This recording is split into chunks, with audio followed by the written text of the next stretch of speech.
దళిద్రంగా ఇంతగానం ఉండొచ్చు, ఎవరి ప్రొఫెషన్ వల్ల ఉండొచ్చు, కాదట్లే లీడర్స్ గురించి కాదు ఇక్కడ ఇంపార్టెంట్.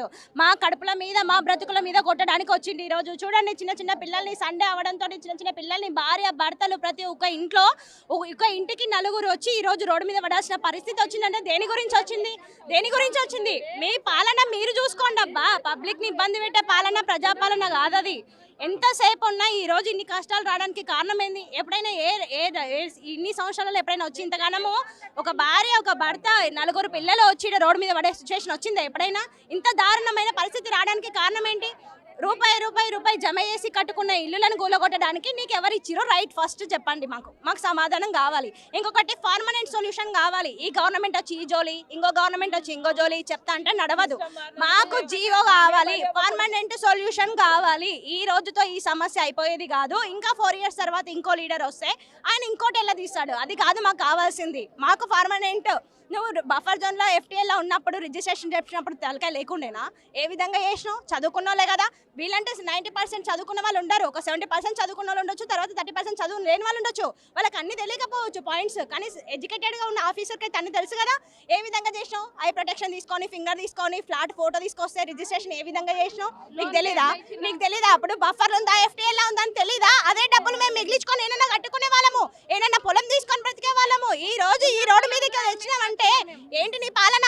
దేని గురించి ఈ పాలన? పబ్లిక్ ని ఇబ్బంది పెట్టే పాలన ఏం పాలన అంటారు? పబ్లిక్ పాలన అనేది ప్రజాపాలన అవ్వదు. ఇది ప్రజాపాలన. ప్రజావాణి పెట్టినాము, రండి మీ సమస్యలు చెప్పుకోనని. ఎవడున్నాడా అక్కడ? ఈ రోజు కూర్చొని మా సమస్యలు ఇళ్ళల్లో ఆఫీస్లో కూర్చొని కాదు నువ్వు సజెషన్స్ ఇవ్వాల్సింది. పబ్లిక్ లకు వచ్చి ఇక్కడ మాట్లాడు.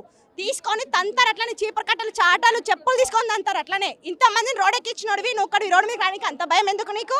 వచ్చి మాట్లాడండి. రంగనాథ్ పోలీస్ ఫోర్స్ కూడా ఉంది, పెద్ద ఎత్తున పోలీసులు కూడా ఉన్నారు కదా. ఎవరికి భయపడము? సీఎం వచ్చినా భయపడమని చెప్తున్నాం కదా.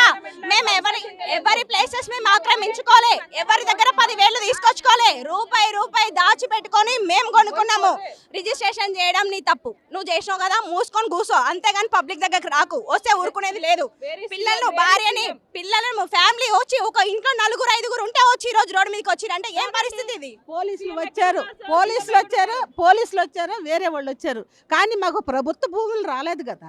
మా కష్టార్జితాలు కదా, తరతరాల నుంచి కదా. వీళ్ళు ఎంత సపోర్ట్ గా మాట్లాడతారు, మమ్మల్ని కొడతాక వీళ్ళు. ఏంటంటే న్యాయం ఎక్కడ ఉంది అసలు? ఒక 5 మీటర్ల భూమి ఇచ్చాడా మాకు? రంగనాథ్ మాట్లాడుతున్నారు, పట్టా ఉన్న వాళ్ళ దగ్గరికి మేము పోవట్లేదు అని చెప్తున్నారు. కరెక్టే. ఏ విధంగా మార్కేసినావు మరి? ఎందుకు మార్కేసినావు? నిన్ను ఎవడేమన్నాడు? నీకేం హక్కు ఉందని మార్కేసినావు? చెప్పు ఫస్ట్. ఆ సమాధానం మాకు కావాలి. పర్మనెంట్ సొల్యూషన్ మాకు కావాలి, అంతే. ఏ విధంగా వేసినావు అన్న? ఇప్పుడు RBX అని వేసిపోయారు, నా ఇంటి మీద వేసిపోయారు. నైట్ 11 గంటలకి నాకు కాల్ వచ్చింది. పొద్దున హైదరాబాద్ వస్తున్నారు, అలర్ట్ గా ఉండండి అని చెప్పి కాల్ వచ్చింది. రాజేంద్ర నగర్ PS నుంచి కాల్ వచ్చింది మాకు. నేను చూపిస్తాను కూడా, ఎవిడెన్స్ కూడా ఉన్నాయి నా దగ్గర. ఏ విధంగా కాల్ చేసి బెదిరిస్తారు మాకు? ఏ విధంగా చేస్తారు అంటే నైట్ అంతా పడుకోవద్దా? పిల్లల్ని సామాను తీసుకొని మేము ఏ రోడ్డు మీద పడుకోవాలి? మిడ్ నైట్ 11:00కి ఏం చేయాలన్నా మేము ఎవరికి చెప్పుకోవాలి మా బాధలు? సీఎం ఏదైనా ప్రాబ్లం వస్తే సీఎం దగ్గరికి వస్తాడు. సీఎంఏ ప్రాబ్లం అయితే ఎవరి దగ్గరికి పోవాలి? మేము ఏ పొలిటీషియన్ దగ్గరికి వెళ్ళాలి? ఏ ఆఫీసర్ దగ్గరికి వెళ్ళాలి? అన్యాయం చేసేది ప్రభుత్వము, మళ్ళీ రియాక్షన్ తీసుకునేది పబ్లిక్ మీదనా? ఏ విధంగా రియాక్షన్ తీసుకుంటారు చెప్పండి? ఎందుకు వచ్చారు వీళ్ళందరూ? మీ ఏరియాలో ఎంత మందికి మార్క్ వేసడం జరిగింది? ఇంచుమించు లైన్ గా వేసారండి, ఒక లైన్ మొత్తం వేసారు. నువ్వు రిజిస్ట్రేషన్ వేసినావు, RBX అని వేసిరు కదా. ఏ విధంగా వేసిరు? దేనికి వేసిరు? మీరు ఎంత దూరంలో ఉన్నారు? ఇంచుమించు 50 మీటర్లు 100 మీటర్ల దూరంలో ఉన్నాం మేము. ఏ విధంగా వేసినావు మరి? ఆ చుట్టూ ప్లేస్ చూసుకోవాలి కదా.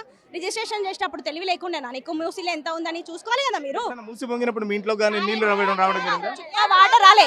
మూసి 18 గేట్లు 2020లో వదిలితే కూడా మా ఇంటి వరకు కాదు కదా, సగానికి కూడా రాలేదు. Level tank full tank level అనేది సగం కూడా రాలేదు. వచ్చి చెక్ చేసుకోండి. ఒకవేళ వాటర్ ఉందని చెప్తే ఈ రోజు మీడియాలోనే చెప్తున్నాను కదా, రేపు వచ్చి నన్ను అడగండి వచ్చి. అవునా చెప్తున్నా, మూసి ఒకసారి గేట్లు ఓపెన్ చేయాలంటే ప్రతిసారి ఇదే తంత అవుతుంది. అందరినీ షిఫ్ట్ చేయడము, అందరు మునిగిపోవడము. వచ్చి చెక్ చేయండి. చెక్ చేసి అప్పుడు వాటర్ వదిలితే మీకు డేంజర్ అవుతుందంటే వదిలేసేయండి, మేమే వెళ్ళిపోతాం. ఫస్ట్ వాటర్ మా ఇంటికి వచ్చింది అంటే మేము వెళ్ళిపోతాం. ఎవరికైతే మునిగిపోతుందో వాళ్ళని చూడండి, కానీ మూసి నది మొత్తం మునిగిపోతలేదు కదన్నా. అలాంటప్పుడు డౌన్ చేయి, లోపలికి చేసుకోండి. లోపలికి చేసి దాన్ని బ్యూటిఫికేషన్ చేయండి. ఉన్న మూసిని బ్యూటిఫికేషన్ చేయండి, కానీ పబ్లిక్ ని ఇబ్బంది పెట్టి చేయాల్సిన బ్యూటిఫికేషన్ మాకు అక్కర్లేదు. నువ్వు ఈడ తీసేస్తున్నావు, ఏడవై కొనాలి. మళ్ళీ ఏడవై కొనాలి. 3 days అవుతుంది. థర్స్డే 3 డేస్ నుంచి నిద్ర లేదు, ఇదే టెన్షన్ మీకు? తిండి లేదు, నిద్ర లేదు. పిల్లలు ఏ టైంలో స్కూల్ దగ్గరికి వెళ్తే ఎప్పుడు వస్తారో హైదరాబాద్ వాళ్ళని ఎలా ఎదుర్కోవాలి? నువ్వు అంత ప్రొటెక్షన్ ని పెట్టుకొని దిగాల్సిన కర్మ నీకు ఏమొచ్చింది? నీకు వణుకుడు పుడుతుంది కాబట్టే ఆర్బీ వాళ్ళని హైదరాబాద్ తీసుకొచ్చేటప్పుడు అంత ప్రొటెక్షన్ పెట్టుకొని దిగుతున్నావు. మిడిల్ క్లాస్ వాళ్ళ దగ్గర వచ్చి నువ్వు అంతగానో ప్రొటెక్షన్ పెట్టుకొని దిగాల్సిన అవసరం లేదు కదా. మేమేం కబ్జా చేసిన జాగాలు కాదు కదా. కబ్జా చేస్తే నువ్వు అడగాలి ఆ మాట. కబ్జా చేయట్లేదు కదా. కబ్జా చేసానన్నా నువ్వు అవును కబ్జా చేసినామా మీ దగ్గర పట్టా ప్లాట్లు లేవనేసి అట్లా అనాలి కదా.